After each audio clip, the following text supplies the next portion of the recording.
మీ అజ్ఞాతవాసం 5.5 నెలలు ఏమైపోయారు? ప్రభుత్వము రాజ్యము నేరుగా టార్గెట్ చేసినప్పుడు మీ మీద ఆరోపణలు వచ్చినప్పుడు మీరు కోర్టులో వాదించడానికి సుప్రీంకోర్టులో మీ దగ్గర వాదించే లాయర్లు మాత్రం గంటలకి లాక్స్లో ఛార్జ్ చేసే వాళ్ళు ఉంటారు. అదెలా సాధ్యమైంది? There is lots and lots of misconceptions and ఇది కొంతమందికి తెలియక ఏర్పడిన అభిప్రాయం అయితే వాళ్ళు మీరు చెప్పే కూడా వాళ్ళే వచ్చి చేశారు అంటే అది ఎంతవరకు నమ్మశక్యంగా ఉంటుంది? నాకు సిద్ధార్థ లూత్రా గారు ఎవరో తెలియదు, నేను ఎప్పుడు ఆయన చూడలేదు. సిద్ధార్థ లూత్రా గారి స్థాయి అడ్వకేట్ దగ్గరికి వెళ్ళేటువంటి వ్యక్తిగత ఆర్థిక స్తోమత నాకు లేదు.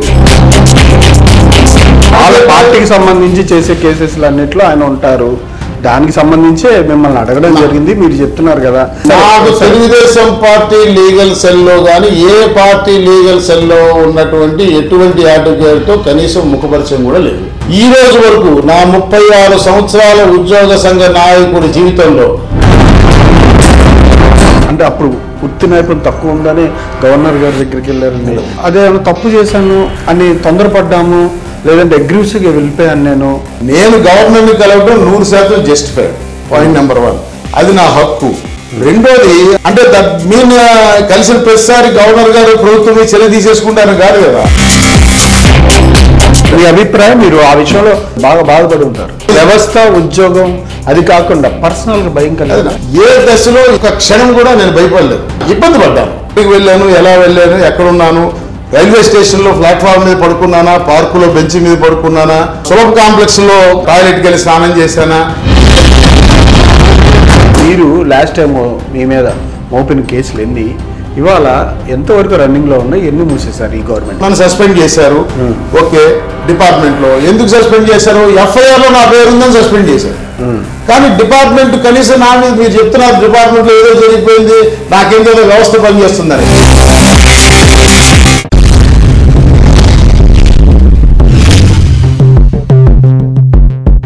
Welcome to ET digital media group. నేడు ఆంధ్రప్రదేశ్ రాష్ట్రంలోని Andhra Pradesh government employees association president అయినటువంటి కేఆర్ సూర్యనారాయణ గారితో వాళ్ళ ప్రత్యేక ముఖాముఖి. ఆంధ్రప్రదేశ్ ఉద్యోగుల తరపున ఈ సంఘం ఏ విధంగా పోరాడుతుంది, గత ప్రభుత్వంలో ఎదుర్కొన్న ఇబ్బందులు, ఇప్పుడు ఏ సిచ్యువేషన్స్, ఈ గవర్నమెంట్ ఏ విధంగా బిహేవ్ చేస్తుంది ఉద్యోగుల పట్ల, ఏరియల్స్ కావచ్చు, పిఆర్సీ కావచ్చు, డిఎల్, వీటన్నిటి మీద ఇవాళ చర్చించడానికి కావచ్చు ప్రత్యేక ముఖాముఖిలో మనతో పాటు ఉన్నారు కేఆర్ సూర్యనారాయణ గారు. నమస్కారం సార్. నమస్కారం వంశీ గారు, బాగున్నారా? బాగున్నాను సార్. చెప్పండి, మీరు ఎట్లా ఉన్నారు సార్? ప్రస్తుతం బాగానే ఉన్నాం. మీ అజ్ఞాతవాసం 6 నెలల, గతంలో గత 5.5 నెలలు. 5.5 నెలలు ఏమైపోయారు? తలదాచుకున్నాం. అంటే ప్రభుత్వము రాజ్యము నేరుగా టార్గెట్ చేసినప్పుడు వ్యక్తిని, ఆ రాజ్యంలో రాజు రాక్షసుడైనప్పుడు ఇంకా అంతకు మించిన మార్గం కనబడలేదు.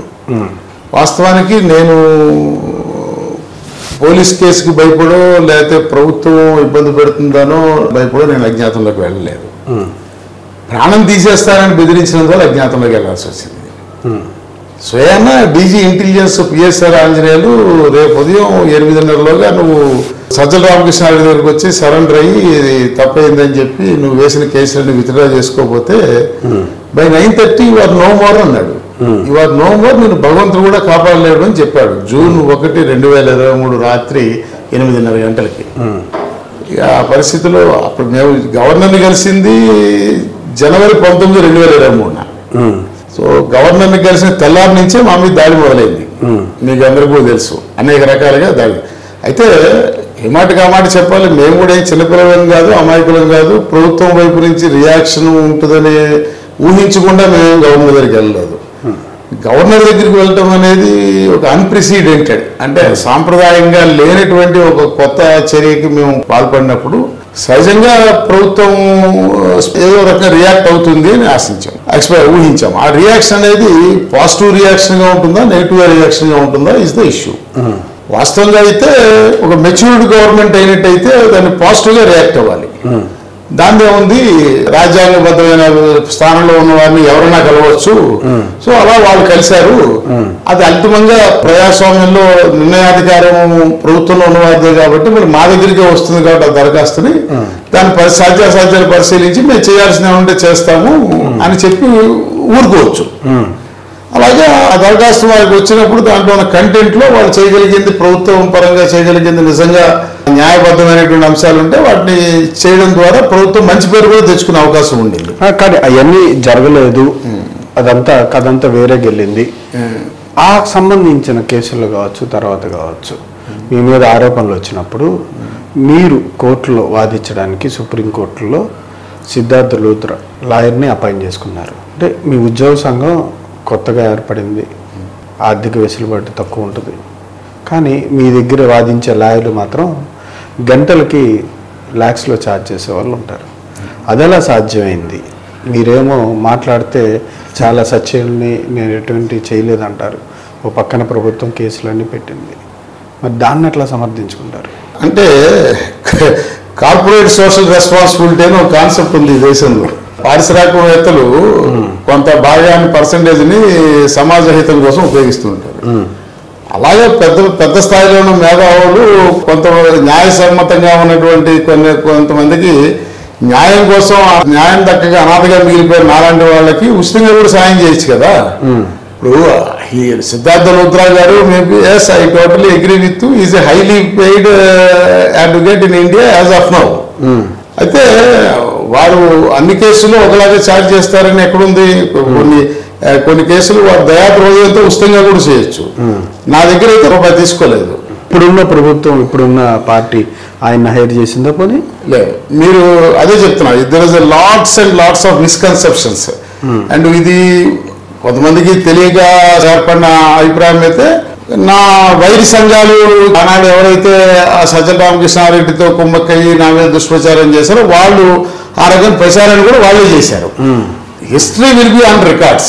చరిత్ర అంటే ఏదో మనకు తెలియకుండా అనూహ్యంగా జరిగే సంఘటన చరిత్ర కాదు, సంఘటన సమాహారం చరిత్ర కాదు. ప్రతి ఒక్కడు జీవితంలో తను ఎదుర్కొనే జీవన పోరాటమే భవిష్యత్ తరానికి చరిత్ర అవుతుంది. సో మీరు ఒకసారి గమనిస్తే జనవరి 19, 2023 గవర్నర్ కలిశాను. మర్నాడు తెల్లారి దగ్గరించి ప్రభుత్వం నా మీద దాడి మొదలెట్టింది. జూన్ 1వ తారీఖు వరకు 6 నెలల పాటు ఈ రాష్ట్రంలో ఏ రాజకీయ పక్షము నాకు బహిరంగంగా నాకు మద్దతు పడకపోయినా, ఏ రాజకీయ పక్ష నాయకులు నాకు అండగా నిలవకపోయినా, సహచర ఉద్యోగ సంఘ నాయకులు కనీసం సంఘీభావం చెప్పడం కూడా చేతకాని దద్దమ్మలాగా పిరికి పందల్లా దాక్కున్నా, నా సహచర ఉద్యోగ నాయకులు కూడా నా కులం ప్రాతిపదికన వెన్నుపోటు పడవాలని ప్రయత్నించినా నేను అన్నిటినీ తట్టుకుని నిలబడగలిగాను. 6 నెలల పాటు ఆనాటి ప్రభుత్వాన్ని రాజుని ధిక్కరించి రాజుకి ఎదురొట్టి నిలబడగలిగాను. ఎందుకు నిలబడగలిగాను అంటే నేను రాజు కంటే శక్తివంతుడని కాదు, నేను చేసిన చర్య వల్ల రాజ్యం ఏ రకమైన చర్యలు తీసుకునే అవకాశం ఉంటుంది అనే దాన్ని ముందుగా అంచనా వేసి తన సమాయత్తం ఉన్నాననేటువంటి విషయం మీరు గమనంలో తీసుకోవాలి. So what are the probable reactions from the government అనేది నేను యాంటిసిపేట్ చేసి దాన్ని ఎవరు కాదంటారు, దాన్ని సస్టైన్ చేశాం. అయితే చివరిగా ప్రభుత్వం ఆ యాంటిసిపేటెడ్ విధానాల్లో నన్ను హ్యాండిల్ చేయలేక ఆఖరికి పోలీసులు ఉపయోగించింది. ఐఏఎస్ ద్వారా హ్యాండిల్ చేయాల్సినటువంటి ప్రభుత్వం ఐపీఎస్ ద్వారా హ్యాండిల్ చేసినప్పుడు నేనేంటి ఎవరైనా పాల్గొవాల్సిందే. పోలీసులు ఎదుర్కొని నిలబడగలిగేటువంటి వాడు ఇంకా భారతదేశంలో లేడు కదా. ఎందుకంటే మనం ఇంకా బ్రిటిష్ కొలోనియల్ రిజియమ్ లో ఉన్న పోలీస్ సిస్టమ్ నే ఫాలో అవుతున్నాం. There is no friendly policing in India. Political స్లోగన్లే తప్ప ఇవాళకి మీరు ఎన్నో చెప్పండి, మీరు ఎంత పెద్దగా కానివ్వండి, నిన్నటిదాకా ముఖ్యమంత్రిగా ఉన్నవాళ్ళు కూడా ఇవాళ వాడు నిలబడడానికి వీల్లేదని ఒక డిఎస్పీ స్థాయి అధికారి మాట్లాడగలుగుతాడు.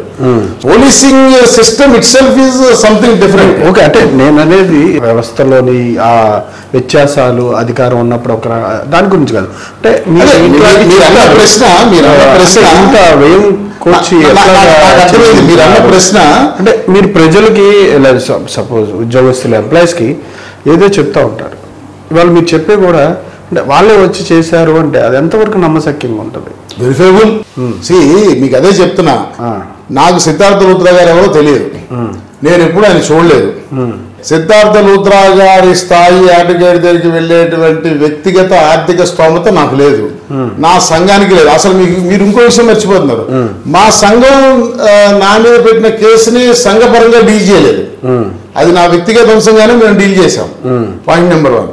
పాయింట్ నెంబర్ 2, కింద కోర్టులో, ట్రయల్ కోర్టులో, ఇక్కడ హైకోర్టులో నాకు తెలిసిన వ్యక్తిగతంగా కొన్నేళ్ల బట్టి సన్నిహితంగా ఉన్నటువంటి అడ్వకేట్స్ ఫీజు తీసుకోకుండా అపీల్ అయినారు. ఇప్పుడు వాళ్ళు ఇక్కడ విజయవాడలో ఉన్నారు కదా, ఉదాహరణకి ట్రయల్ కోర్టులో సోము కృష్ణమూర్తి గారని ఒక అడ్వకేట్ గారు అపీల్ అయినారు. వారికి నా కూతురు అసిస్ట్ చేసింది, నా కూతురు కూడా అడ్వకేట్, మీరు మర్చిపోతున్న విషయం, నా కూతురు అసిస్ట్ చేసింది. అలాగే హైకోర్టులో వైవి రవిప్రసాద్ గారని సీనియర్ కౌన్సిల్ డిజిగ్నేట్, వారికి నాకు 30 సంవత్సరాల అనుబంధం, ఒక రోజు 2 రోజులు కాదు, 30 సంవత్సరాల అనుబంధం. వారు ప్రాక్టీస్ పెట్టిన తొలి రోజుల్లో హైదరాబాద్ లో మలకపేట యశోద హాస్పిటల్లో చిన్న గదిలో ఉన్నప్పుడు నేను వారి క్లయింట్ని. సో ఈ రోజు వారు చాలా పెద్ద స్థాయికి వెళ్ళారు, కానీ నాకు వ్యక్తిగతంగా కుటుంబపరంగా అనుబంధం కొనసాగింది. అందువల్ల వారు నాకు అపీరెన్స్, మామూలుగా కూడా ఏపీ హైకోర్టులో కూడా ఆయన అపీరెన్స్ కి 5 lakhs ఛార్జ్ చేస్తారు. సో ఆయన నాకు అపీల్ అయ్యాడు కాబట్టి నేను 5 lakhs అపీరెన్స్ కల ఆయన 5 lakhs చెల్లించానని మీరు ఎట్లా అనుకుంటారు? ఈజ్ అవైలబుల్ విజయవాడ, మీరు వెళ్ళి క్రాస్ చెక్ చేసుకోవచ్చు. నా దగ్గర రూపాయి ఫీజు తీసుకోకుండా, అసలు నేను లేను కదా, నేను అజ్ఞాతంలో ఉన్నాను కదా, నేను పే చేసింది ఎక్కడ, నా బ్యాంక్ అకౌంట్స్, నా అకౌంట్స్, నా ఆదాయ మార్గాలని గవర్నమెంట్ పోలీసుల నియంత్రణలో ఉన్నాయి. నా ఇంటికి వచ్చి, నా ఇంటిలో ఉన్న మా ఇంట్లో మా ఆవిడ మెడలో ఉన్న నల్ల పూసల గొలుసుతో సహా ఇంట్లో ఉన్న బంగారం కానీ 15,000 రూపాయలు నగదు కానీ సీజ్ చేసి పట్టుకుపోయారు. So where from my family, నా వైఫ్ నా కూతురు మాత్రం ఉన్నారు, వాళ్ళు ఎక్కడి నుంచి పే చేస్తారు? ఏం పే చేయాలా? సో ట్రయల్ కోర్టు, హైకోర్టులో ఉచితంగా న్యాయ సేవలు అందాయి కాబట్టి, అయినా ఇక్కడ న్యాయం దక్కలేదు కాబట్టి, అప్పుడు ఆ పరిస్థితిలో మా కుటుంబం నేను సరెండర్ అవ్వాలి, కోర్టులో సరెండర్ అవుదాం అనేటువంటి ఒక నిర్ణయం తీసుకోవడం జరిగింది. సుప్రీంకోర్టుకి అప్పీల్ చేయాలని మేము ఆలోచన చేయలేదు, సరెండర్ అవ్వాలని ఆలోచన చేశాం. దానికి సరెండర్ పిటిషన్ తయారు చేయాలని అనుకున్నారు. అది శంకర్ రాజేంద్ర ప్రసాద్ గారిని విజయవాడలో లోకల్ గా చాలా సీనియర్ మోస్ట్ అడ్వకేట్ గారు ఉన్నారు, వారి ఆఫీస్లో మా అమ్మాయి కొంతకాలం అప్పుడు పనిచేస్తూ ఉండేది. సో ఆయన్ని సరెండర్ పిటిషన్ ఫైల్ చేయమంటే వారు కాదు, సుప్రీంకోర్టుకి వెళ్తే న్యాయం జరుగుతుంది అని సూచన చేయడం, అంత స్తోమత లేదు, సరెండర్ అయిపోతాము అని చెప్పి మా ఇంట్లో నా భార్య నా కూతురు చెప్పడం, సరే సరెండర్ అయ్యే పిటిషన్ తయారు చేయడం కంగారు ఉంది, 4 రోజులు ఆగి చేద్దాంలే, అయినా నువ్వే అడ్వకేట్ గా నువ్వే డ్రాఫ్ట్ చేసుకున్నా నేను కరెక్షన్ చేస్తానని ఆయన మా అమ్మాయికి సూచించారు. అప్పుడు ఇంకా మా అమ్మాయి సొంతంగా ప్రాక్టీస్ మొదలెట్లా, ఎవరు టెంపరీగా అసిస్టెంట్ గా చేస్తుంది. సో తొలి పిటిషనే తన తండ్రిని కోర్టులో సరెండర్ చేసే పిటిషన్ డ్రాఫ్ట్ చేయడానికి కొంచెం సెంటిమెంటల్ గా ఫీల్ అయ్యింది, సహజంగా ఎవరైనా ఫీల్ అయ్యారు. అలా ఫీల్ అయ్యి మా అమ్మాయి కూడా 4 రోజులు పెండింగ్ లో పెట్టింది. ఈలోగా ఈ విషయాలన్నీ తెలుసుకుని మా అమ్మాయి ఢిల్లీలో చదువుకుంది. మా అమ్మాయి ఢిల్లీలో మీకు తెలుసలేదు జీడి గోయంకా యూనివర్సిటీలో BLLB హానర్స్ చదువుకుంది. సో అక్కడ 5 సంవత్సరాలు చదువుకున్నప్పుడు మా అమ్మాయి క్లాస్మేట్స్ వాళ్ళు ఉన్నారు, వీళ్ళందరూ కోవిడ్ టైంలో ఫేర్వెల్ జరగకుండా డిస్పర్స్ అయిపోయారు ఆ బ్యాచ్. సో కరెక్ట్గా అదే సమయంలో మా అమ్మాయికి అక్కడ ఫేర్వెల్ వాళ్ళ బ్యాచ్మేట్స్ పిలిస్తే నేను రాలేను. యాక్చువల్గా చదువుకునే రోజుల్లో చాలా యాక్టివ్గా డైనమిక్గా ఉండేది నా doctor. And all India inter university law యూనివర్సిటీస్లో ఈ కాంపిటీషన్స్లో మ్యూట్ కోర్ట్ కాంపిటీషన్స్లో she's national topper. So college క్యాంపస్లో యూనివర్సిటీ క్యాంపస్లో ఏ ప్రోగ్రామ్ ఎంత పెద్ద విఐపీ సుప్రీంకోర్టు జడ్జి గారు వచ్చిన ప్రోగ్రామ్ అయినా my doctor used to conduct the dais as anchoring because ఆమెకి she's very highly fluent in English and Hindi. So అలాంటిది డల్ అయిపోయిందని వాళ్ళ ఫ్రెండ్స్ అడిగితే our family in this present ఈ కండిషన్ లో ఉంది, I have to surrender my father to before the court అని చెప్తే one of our classmate happens to be Siddharth Luthra's nephew, ఆయన మేనకోళ్ళు కూడా అందులో ఉంటాం. మా అంకుల్తో మాట్లాడుతున్నా, అంకుల్ ఎవరో కూడా మాకు తెలియదు, మా అంకుల్తో మాట్లాడతానని వాళ్ళ అంకుల్తో ఫోన్ మాట్లాడిచ్చింది మా అమ్మాయికి. మీరు you come Delhi with all record, I will take care of your father అని అవతల నుంచి ఆయన చెప్తే మేమేదో హూ ఇస్ దిస్ అని అడిగిన తర్వాత అప్పటికి మా అమ్మాయి సిద్ధార్థ లూథ్రా గారు పిలిచి నీ కేసు టేకప్ చేస్తానని చెప్పి మా అమ్మాయి ఢిల్లీ వెళ్ళటానికి మా అమ్మాయి నా భార్య డబ్బులు లేక ఫ్లైట్ టికెట్ కొనుక్కోవడానికి 8 రోజుల పాటు ఆయన పిలిచినా కూడా వెయిట్ చేయాల్సి వచ్చింది. ఎవరినో అడిగి వాళ్ళు వచ్చి ఇచ్చే వరకు 8 రోజుల తర్వాత వెళ్ళగలిగారు. వెళ్ళినాక ఆయన ఫైలింగ్ ఛార్జ్ కూడా తీసుకోకుండా రూపాయి ఫీజు ఆయన అపీల్ అయ్యారు. మీరు ఇక్కడ ఒక విషయం అర్థం చేసుకోండి, on that day when my anticipatory bail petition was filed before Supreme Court by Siddhartha Luthra. అసలు చంద్రబాబు గారి మీద కేసే లేదు. చంద్రబాబు గారు ఆర్డర్ సిద్ధార్థ లుత్రాల సంగతి కూడా ఈ సమాజానికి తెలియదు. సో నా కేసు తర్వాత చంద్రబాబు గారి కేసు వచ్చింది. అక్కడ నా కేసు హీరింగ్ లో ఉండగా ఆయన అక్కడ మానేసి స్పెషల్ ఫ్లైట్ లో ఆయన ఇక్కడ తీసుకొచ్చేయడం వల్ల ఆయన నా వాయిదాకి అటెండ్ అవ్వలేదు. అంటే వాళ్ళకి పార్టీకి సంబంధించి చేసే కేసెస్లు అన్నిట్లో ఆయన ఉంటారు. దానికి సంబంధించే మిమ్మల్ని అడగడం జరిగింది. మీరు చెప్తున్నారు కదా రావట్లేదని. నాకు తెలుగుదేశం పార్టీ లీగల్ సెల్లో కానీ ఏ పార్టీ లీగల్ సెల్లో ఉన్నటువంటి ఎటువంటి అడ్వకేట్తో కనీసం ముఖపరిచయం కూడా లేదు. మీకు ఇంకో విషయం కూడా చెప్తున్నా. ఈ రోజు వరకు నా 36 సంవత్సరాల ఉద్యోగ సంఘ నాయకుడి జీవితంలో నేను ఏ రాజకీయ పార్టీ ఆఫీస్ మెట్లు ఎక్కలేదు. It's a verifiable fact. So నాకేదో రాజకీయ రంగుని ఎట్రిబ్యూట్ చేద్దామనే ప్రయత్నం. దాని గురించి మాట్లాడదాం, ఇంకా రాజకీయ రంగు గురించి మాట్లాడదాం. ఇప్పుడు అంటే మీరు ఆ సిచ్యువేషన్ అదంతా మీరు వెళ్ళిన తర్వాత ఆ ప్రభుత్వం చేసినటువంటి అంశాలు ఇబ్బంది పడ్డారు, బయటకు వచ్చారు. ఏదో రకంగా ఏమి నేర్చుకున్నారు ఈ ఉదంతం ద్వారా?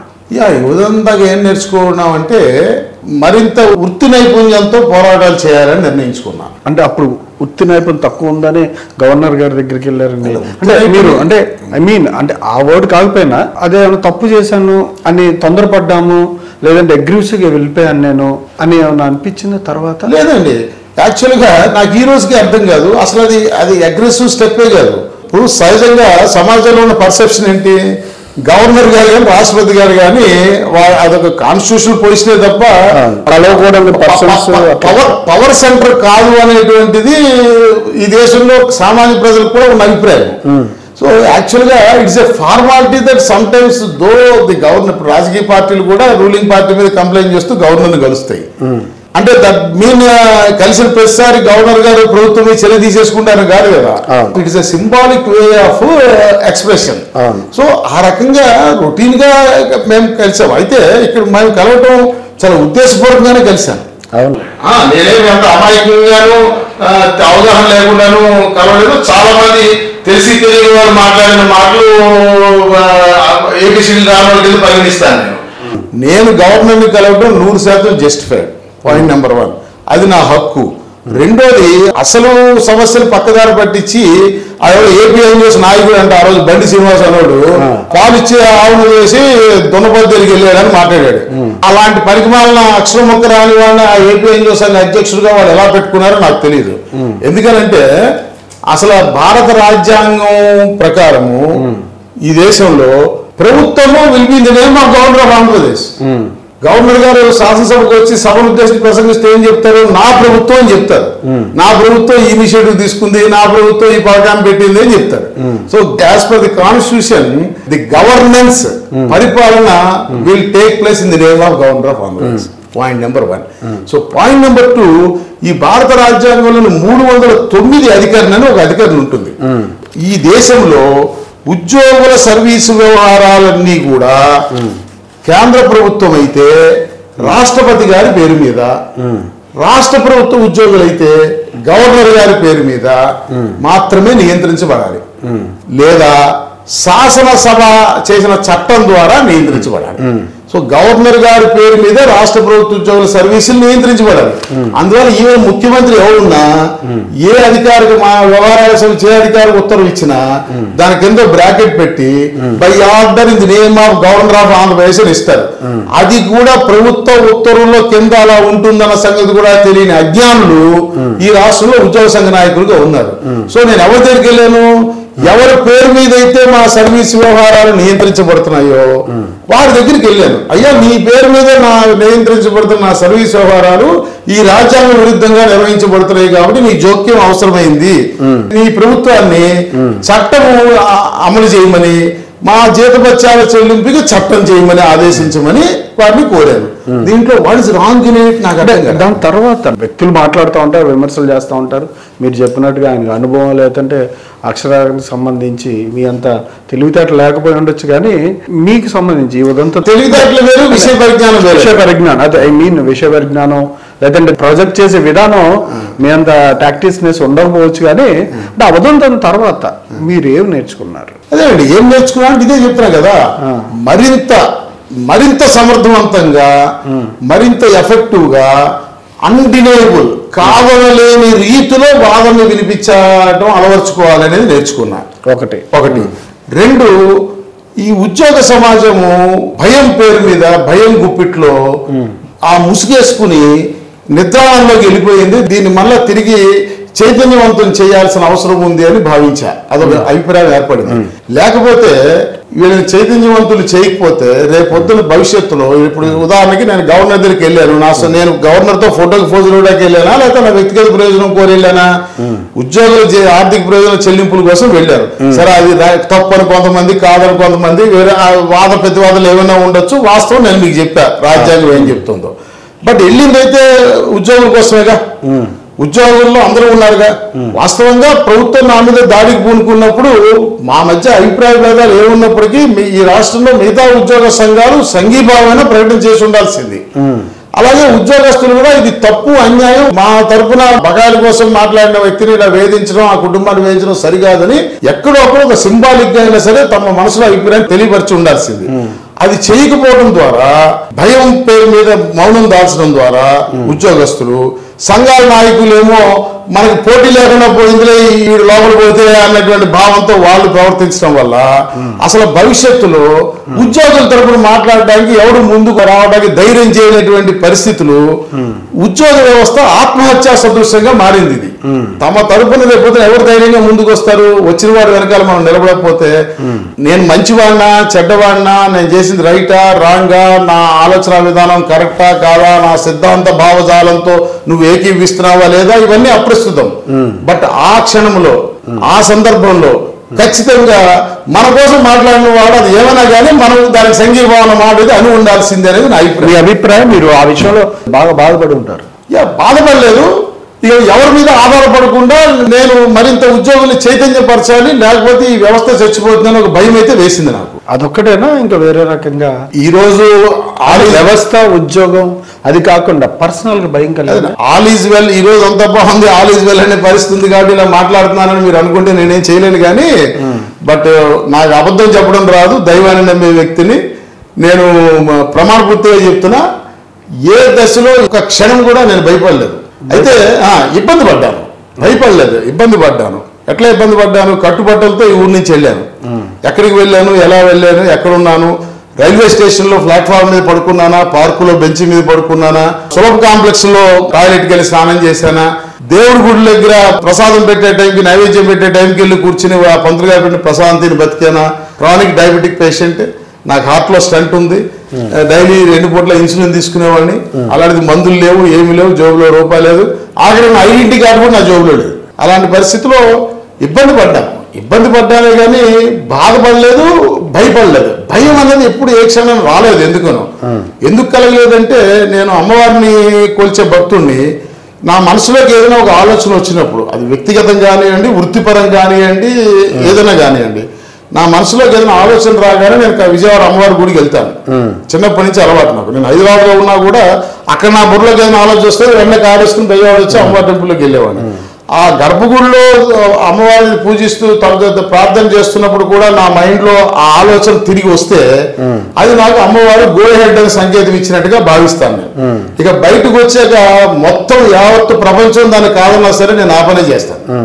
అక్కడ నా మనసులో అది రాలేదనుకోండి, అమ్మవారి దీనికి నాకు పర్మిషన్ ఇవ్వలేదని భావిస్తా. అట్లా బయట వచ్చాక అందరూ ఆ పని చేయమన్నా సరే నేను దానికి దూరంగా ఉంటాను. సో అలా ఈ ఎపిసోడ్ లో నేను చేస్తుంది రైటా రాంగా, తప్ప ఒప్ప అని 1కి 3 సార్లు నన్ను నేను ప్రశ్నించుకున్నా. 3 సార్లు అమ్మవారి గుడికి వెళ్ళా. నాకు 3 సార్లు మనసులో గో హెడ్ అనేటువంటి భావన కలిగింది. కాబట్టి నేను తప్పు చేయలేదు, సమాజం కోసం పనిచేశాను. ఒక సందర్భంలో మనం ఒక మంచి పని చేసినప్పుడు సమస్య ఉత్పన్నం అయితే దాని వరకు మాట్లాడుకోవాలి తప్ప, అంతకుముందు ఎప్పుడో వాడు నాతో సరిగ్గా మాట్లాడలేదు, నన్ను సరిగ్గా పలకరించలేదు, నాకు చాక్లెట్ ఇవ్వలేదు అని elementary school Kinder garden children లాగా ముడిపెట్టి మాట్లాడడం అనేది వ్యక్తిత్వం ఎవరికి కూడా సరైనది కాదు. అంటే మీరు ప్రభుత్వాన్ని ప్రశ్నించడం, లేదా ప్రభుత్వానికి సంబంధించి ఉద్యోగస్తులు బకాయిలు చెల్లించట్లేదని మీరు గవర్నర్ని కలిసిన సందర్భం తర్వాత ప్రభుత్వం మీ మీద లేదంటే మీ మాతృ సంస్థలో జిఎస్టీకి సంబంధించి లోసుగులు కావచ్చు అన్ని ఆ అమౌంట్స్కి సంబంధించి పెద్ద ఎత్తున మీరు ఇంత చూస్తున్నారు, మీ కింద ఇంత నెట్వర్క్ పనిచేస్తుంది, మీ దగ్గర ఉండే ఉద్యోగ సంఘాల్లో ఉన్న వాళ్ళు అంటే వాటన్నిటి మీద మీరేమంటారు? ఏమంటాను, ప్రభుత్వం విచారించుకోమంటాను. ఒక అభియోగం వచ్చినప్పుడు ప్రభుత్వం దగ్గర వివిధ వ్యవస్థలు ఉన్నాయి, విచారించుకోవాలి, ధృవీకరించుకోవాలి, దొరికితే శిక్షించాలి. మరి మీరు ఈ ప్రభుత్వం వచ్చింది కేసులన్నీ ఏమైంది అదే చెప్తున్నా. ఒక్క సెకండ్, నా మీద పెట్టిన ఎఫ్ఐఆర్ విషయంలో కానీ, నన్ను డిపార్ట్మెంట్ సస్పెండ్ చేసిన విషయంలో కానీ నేను ముందుగా కోర్టుకు కూడా పోలే. నేను అరెస్ట్ చేయొద్దనే దానికి యాంటిసిపేటరీ బెయిల్ కోసం వెళ్ళలే తప్ప నా మీద మోపిన అభియోగం నుంచి తప్పించుకునే ప్రయత్నం నేను చేయలే. ఎవరైనా కాస్త అంత ఇంత లా చదువుకునే వాళ్ళు ఉంటే అర్థమవుతుంది. I never escaped, avoided investigation on me are enquiry on the allegations against మీ. నా మీద మోపబడిన అభియోగాలు మీ విచారణకి నేను ఎన్నో అడ్డంకి సృష్టించలేదు. అనేక సార్లు అప్పుడు ఆ పీరియడ్ లో ఇలాంటి ప్రశ్న చాలా సార్లు మీడియా వాళ్ళు వేసినప్పుడు, అలాగే అప్పుడు నా ప్రత్యర్థి సంఘాలు ఇలా నా మీద వ్యాఖ్యానం చేసినప్పుడు ఊరికే నేను అది చేశాను వ్యాఖ్యానం చేయడం ఎందుకు, ఆనాడు గవర్నమెంట్ కేసు పెట్టింది, విచారణ అధికారి నియమించింది, సంబంధిత విచారణ వ్యవస్థను విచారణ చేస్తున్నాయి. ఎవరి దగ్గర ఏ చిన్న ఆధారం తీసుకునే విచారణ అధికారికి ఇవ్వచ్చు కదా. ఈ రోజు కూడా see that option is available open to the society even today. If anybody మీరు లాస్ట్ టైం మీ మీద మోపిన కేసులు ఎన్ని, ఇవాళ ఎంతవరకు రన్నింగ్ లో ఉన్నాయి, ఎన్ని మూసేశారు ఈ గవర్నమెంట్? ఏమీ మూసేయలేదండి మీ మీద, ఏమీ మూసేయలేదు. ఎవరు చెప్పారు మూసేశారు? కంప్లీట్ చేయలేదు. ఎవరు మూసేశారు? ఏమీ మూసేయలేదు. హోల్డ్ చేశారా? మీరు అసలు మీకు ఇంకో విషయం తెలుసు, ఈవెన్ నా సస్పెన్షన్ కూడా తీసేయలేదు ప్రభుత్వం మారిన తర్వాత. ఇప్పుడు ప్రభుత్వం మారిందో నా సస్పెన్షన్ కూడా మిమ్మల్ని తప్పించారా? ఉన్న కేసుల్లో తప్పించారా? లేదండి, ఇట్లాంటి అన్ని మిమ్మల్ని తప్పించారా? నో, అదే చెప్తున్నా. నేను రాజ్యాంగాన్ని నమ్మే వ్యక్తిని, నాకున్న లీగల్ రికోర్స్ నేను ఎక్సర్సైజ్ చేసుకున్నాను. నాకున్న రాజ్యాంగపరంగా ఉన్న న్యాయ హక్కు ఏదైతే ఉందో, న్యాయం పొందడం కూడా హక్కు ఈ దేశంలో ప్రతి పౌరుడికి. నేను ఆ న్యాయం పొందే హక్కుని వినియోగించుకున్నాను. ఏ రకంగా వినియోగించుకున్నాను? నన్ను సస్పెండ్ చేశారు. ఓకే, డిపార్ట్మెంట్ లో ఎందుకు సస్పెండ్ చేశారు? ఎఫ్ఐఆర్ లో నా పేరు ఉందని సస్పెండ్ చేశారు. కానీ డిపార్ట్మెంట్ కనీసం నా మీద మీరు చెప్తున్నారు డిపార్ట్మెంట్ లో ఏదో జరిగిపోయింది, నాకేందో వ్యవస్థ పనిచేస్తుందని. మరి నాకు మెమో కూడా ఎందుకు ఇవ్వలేకపోయింది ఆనాడు ప్రభుత్వం? ఇవన్నీ ఊరికే నాతో పోటీ పనులన్నీ చేతగానే సెకండరీ మాట్లాడే మాటలు తప్ప, నాతో యుద్ధం చేయలేని వాళ్ళు నా ముందు సెకండరీ నుంచో పెట్టే ప్రయత్నం తప్ప, భీష్ముడు ముందు సెకండ్ లాగా ఆనాటి ప్రభుత్వము సాక్షాత్తు ముఖ్యమంత్రిని లక్ష్యంగా చేసుకుని కూడా ఎఫ్ఐఆర్, దొంగ ఎఫ్ఐఆర్ లో నా పేరు పెట్టి అందులో పేరుందని సస్పెండ్ చేశారే తప్ప నేటి వరకు ఈ రోజు వరకు ఆ ప్రభుత్వం కానీ ఈ ప్రభుత్వం కానీ ఏ ప్రభుత్వం కూడా నాకు ఒక మెమో ఇవ్వలేదు. నువ్వు ఈ తప్పు చేసే డిపార్ట్మెంట్ లో నాకు ఒక కాగితం ఇవ్వలేదు. ఇది ఇవ్వకుండా ఊరికే లేని ప్రాపగాండా సృష్టించి నేనేదో తప్పు చేసినట్టు, నేరం చేసినట్టు, నా మీద ఏదో అభియోగాలు ఉన్నాయని చూపించేటువంటి ప్రయత్నం అది నాకు నవ్వొస్తూ ఉంటుంది. అది నన్ను ఎదుర్కోలేని వాళ్ళు చేసేటువంటి ప్రయత్నంగా మీరు సంఘం, కొత్త సంఘం, నిధులు లేవు, కష్టపడుతున్నాము చాలా, మీ కేసు కూడా మీరు సొంతంగా చేసుకున్నాం కానీ ఉద్యోగ వ్యవస్థకి సంఘం ద్వారా చేయలేదని చెప్పి ఒక పెద్ద మాట చెప్పారు. గొప్ప మాట, మంచి మాట. కానీ ఈ మధ్య మీరు నిర్వహించిన సమావేశాలు చాలా భారీ ఎత్తున ఖర్చుతో కూడుకున్న కన్వెన్షన్ సెంటర్స్ పెద్ద పెద్ద నాయకులు తీసుకొచ్చి చేశారు. పెద్ద పెద్ద నాయకులు తీసుకురారు. నేనే పెద్ద నాయకుడు, నేనే సభాధ్యక్షత వహించా. వేరే నాయకులు ఎవరు మేము పిలవలా. ప్రభుత్వం తరఫున మా ఇద్దరు మంత్రులు హాజరయ్యారు. కందులు దుర్గేష్ గారు జనసేన తరఫున, బీజేపీ తరఫున సత్యకుమార్ యాదవ్ గారు, అచ్చెన్నాయుడు గారు కూడా వస్తారన్నారు. ఆఖరి నిమిషం వరకు ఆ రోజు వారు గుంటూరులో ఉదయం ఏదో ప్రోగ్రామ్కి వెళ్ళి వచ్చి మా దగ్గరికే వస్తుండగా ముఖ్యమంత్రి గారు ఏదో అత్యవసర సమావేశం ఇంటి దగ్గర పెడితే అక్కడ హెల్డ్ పేపర్ సాయంత్రం 4:30 అయిపోయింది, ఆయన రాలేదు. అలాగే స్థానిక మంత్రి కొలుసు పార్సాద్ వారు వస్తారన్నారు. వారు అలాంటి అధికారిక షెడ్యూల్ లో కూడా మా కార్యక్రమానికి హాజరవడం అనేది షెడ్యూల్ అయి ఉన్నది, పోలీసులకు కమ్యూనికేట్ చేసిన దాంట్లో కూడా. బట్ ఏ కారణం చేతనో వారు రాలేదు. ఖర్చు అయిన మాట వాస్తవం, లక్షల్లో ఖర్చు అయింది. ఏ సంఘం పెట్టిన సమావేశం అయినా ఎవరైనా చారిటీగా ఊరిలో తీసుకొచ్చి భోజనాలు పెడతారా? ఈ మాట మాట్లాడుతున్న ఎవరికైనా ఎవరు మీ ఇంట్లో పెళ్లికి కూడా డబ్బులు ఖర్చు పెట్టే కదా పెళ్లి చేసుకోవాలా?